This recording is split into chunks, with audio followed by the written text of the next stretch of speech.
Day 4 in Martinique. Today, we are leaving the beaten path for the extreme south of the island, the petrified Savane, a name that sounds like a legend. A desert in the heart of the Caribbean, 400 hectares of volcanic rock sculpted by time. A place where time seems to have stood still for millions of years. Next, we'll head to one of the most beautiful beaches in Martinique, because Martinique is also about these surprising contrasts.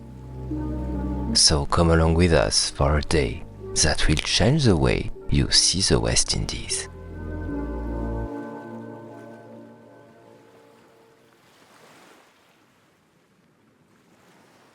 Our exploration begins peacefully at Anse Meunier, a classic Caribbean beach. Thought it'd be golden. Seaside sea grape trees, fine sand, turquoise water. But this is only the beginning of a surprising journey.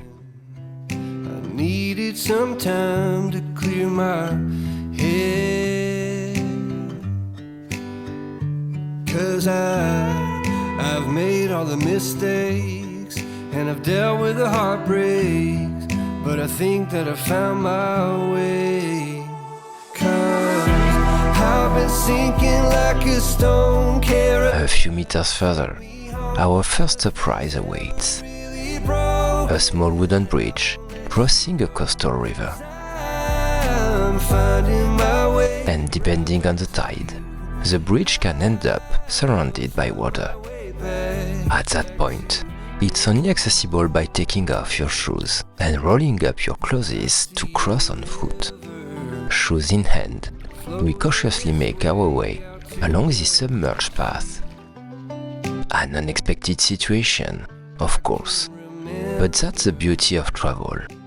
Those unforeseen moments that turn into your most precious memories. We laugh, we move forward. Then suddenly, in just a few steps, everything changes. The tropical vegetation comes to an abrupt stop, as if an invisible border had been drawn. In front of us, 400 hectares of arid land. A landscape that feels more like the Canary Islands than the Caribbean. The ground beneath our feet transforms, and we discover an almost lunar landscape in the heart of the Caribbean. The vivid tropical colors gives way to the deep reds of iron-rich soil, to volcanic blacks and ashen greys. Every shade here tells a geological story. Only a few hardy cacti brave this environment, their spiny silhouettes standing like sentinels. It's a strange feeling, finding yourself in such a setting, so different from what you usually imagine of the West Indies. And so we ask ourselves, where does this strange name come from? The petrified Savane.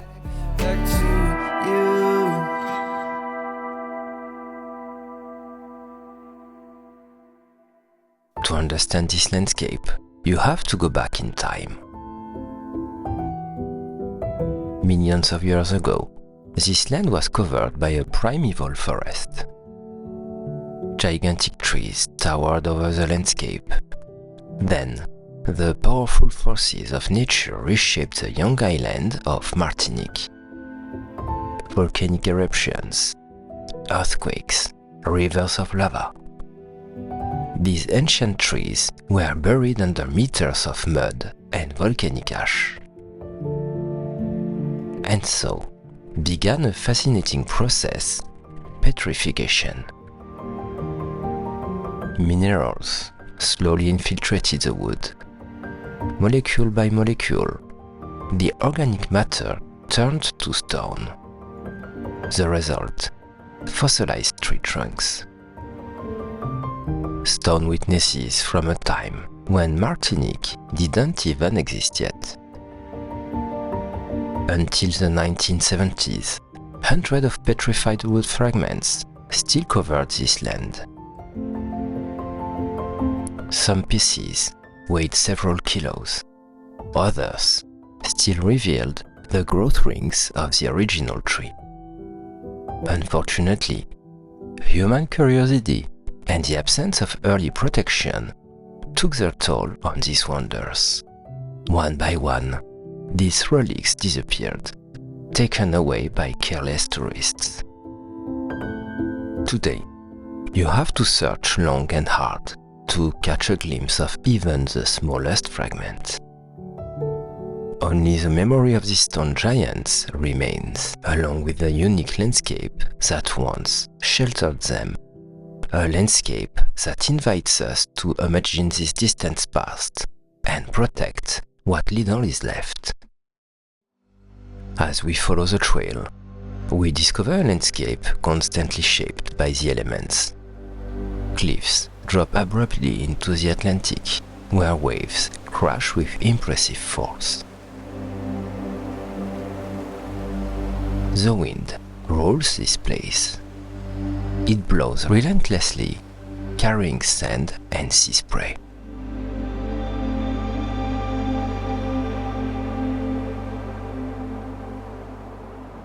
You feel that unique sensation of standing at the island's outermost edge. Facing immensity, beneath our feet, something crunches. Shards of red jasper, fragments of translucent quartz, milky chalcedony. This mineral wealth didn't go unnoticed by the island's earliest inhabitants. The Amerindians came here over 2,000 years ago. They crafted their tools from these semi-precious stones, the scrapers. This desert was their open-air quarry. The trail winds between rock formations sculpted by erosion.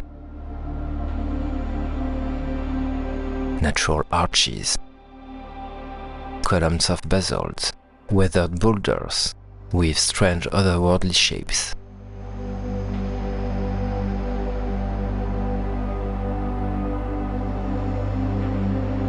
The color of the ground changes with every turn: burnt sienna, deep red ochre, volcanic gray, obsidian black. A raw mineral palette.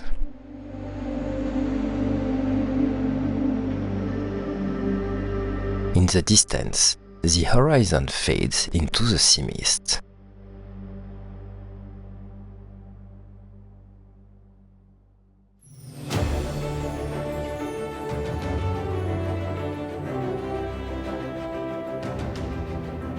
As we near the edge of the savanna, the view opens onto the vastness of the Atlantic.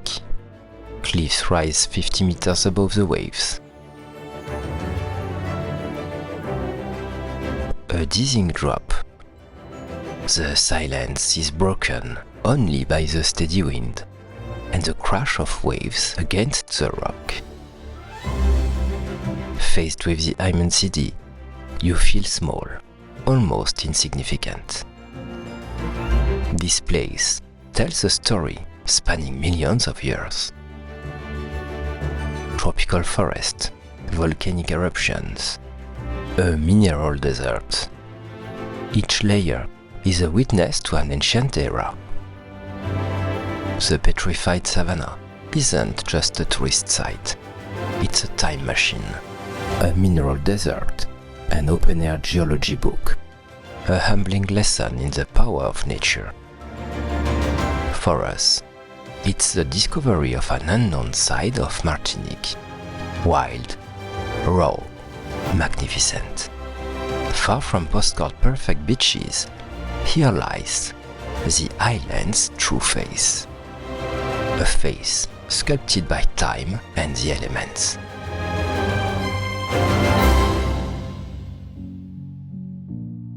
after the mineral desert, we head to the extreme south of the island. The Salines Pond. 200 hectares of wetlands between the Atlantic and the Caribbean. A unique ecosystem designated the Ramsar site since 2008. To get there, you first walk along Salines Beach, the most famous beach in Martinique.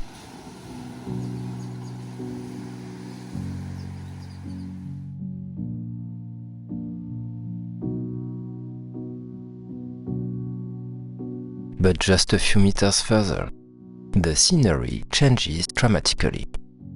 A wooden path leads into the mangroves.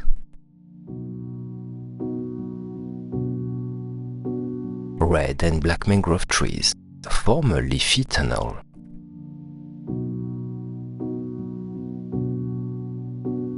Their aerial roots plunge into the brackish water like stilts. Around the bend, we meet local fishermen. Bucket and deep net in hand, they come here to hunt land crabs. A Martinique One tradition, the crabs hide in burrows dug among the roots. It takes patience and skill to flush them out. Beneath the surface, 40 species of fish, fiddler crabs, transparent shrimp, a whole invisible aquatic world. But that's not all. Above us, 80 bird species also frequent this place. Herons, egrets, kingfishers. Between September and December, thousands of North American migratory birds stop here before crossing onto St. Lucia, a birdwatcher's paradise. This site also tells a human story. Until 1965, sea salt was harvested here. The old settling ponds are still visible, now colonized by vegetation. Today, the balance is fragile. The Coastal Conservatory strives to protect what it can. Observation points, educational panels, awareness campaigns. The Salines Ponds is fragile Martinique. The Martinique that could be lost if we don't take care.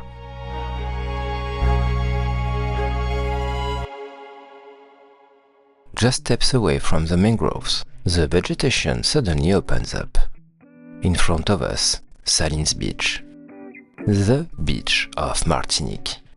A perfect kilometer of white sand, leaning coconut palms, just like on postcards. Water that shifts from turquoise to deep blue. Exactly what we came looking for. Its name comes from the old salt marshes that once bordered the beach.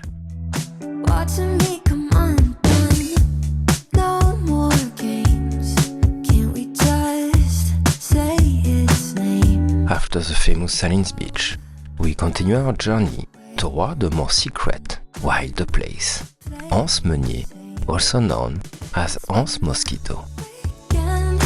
Tucked away just a few kilometers from Sainte-Anne, this unspoiled beach has to be earned. To get there, you'll have to take a narrow, bumpy dirt road. Here, you slow down, take your time, and start enjoying the first glimpses of a more authentic Martinique.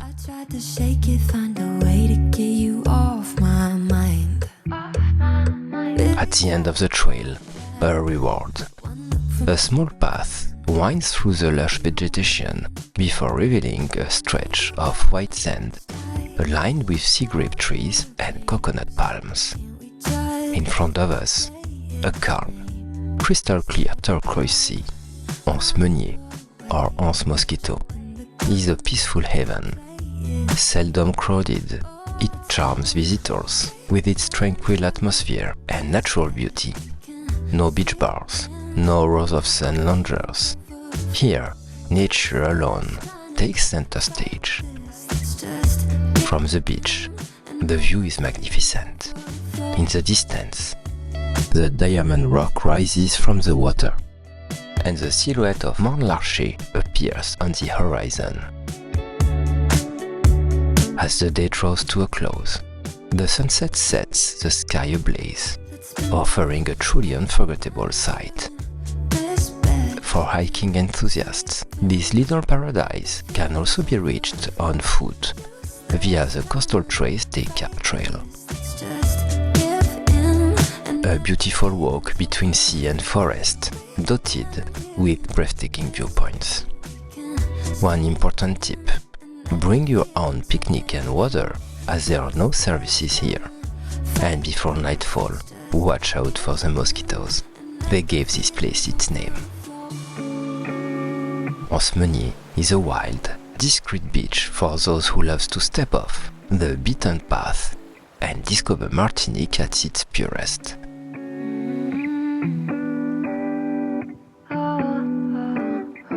Our day ends, and we head to Vauclin on the Atlantic coast for a well-deserved gourmet break. Here, in a small Creole house by the sea, Anne-Marie has been delighting guests for years with her traditional dishes. Acras, octopus fricassé, chicken colombo. Simple, authentic cuisine, full of local flavors. An unpretentious place where people come as much for the food as for the warm welcome and family atmosphere. That wraps up this wonderful day in Martinique. If you enjoyed this journey, please support the channel by subscribing, liking, and leaving us a comment. Tomorrow, we'll be moving to a new base and heading to Tartane on the Caravelle Peninsula. On the agenda, meeting Guy, a traditional fisherman in Tartane, exploring the ruins of Dubuque Castle, tasting the famous Creole blood sausages, and visiting the beautiful Banana Museum. Yes, it really exists. Another great day ahead. See you soon for new discoveries.